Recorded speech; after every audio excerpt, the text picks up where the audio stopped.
Hər bir vətəndaşın əgər bir dövlətdə yaşayırsa, öz hüquqları var ki, bu dövlət tərəfindən qorunmalıdır. İnsanlar məsələn gedir ali təhsil alır. Ondan sonra oxuyub deyir ki, nəsə bir cəmiyyətdə bir iş quracaq. Və institut qurtarır, əsgəriyə gedir, gəlir və baxır ki, cəmiyyətdə heç bir şey əldə edə bilmir. Bu da o insanlarda belə deyək də, çox böyük bir bədbinlik yaradır.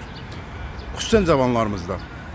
O cavanlarımız ki, istər qız olsun, istər oğlan, çalışır ki, evlənsin, həyat qursun və bütün bu işləri görmək üçün artıq bariyerlərlə üzləşir. Bu cəmiyyətin belə deyək də, çox böyük bir hissəsindən gedir söhbət. Müəyyən hissəsi var ki, 10%, 15% ki, onlar yaşaya bilir. Geridə qalan 85% belə deyək də, cavanlarımız zülm çəkir, əziyyət çəkir. Halbuki insan bu dünyaya bir dəfə gəlir.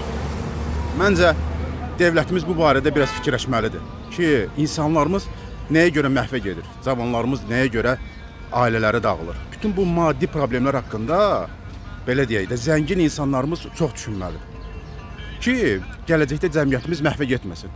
Çünki göydən Allah baxır. Allah baxır, ədalətsiz cəmiyyət deyir, belə deyək də, axırı pusdur. Videolarımızı vaxtında izləmək üçün Baku Times şəbəkəsinə abunə olub bildirimləri açmağı unutmayın.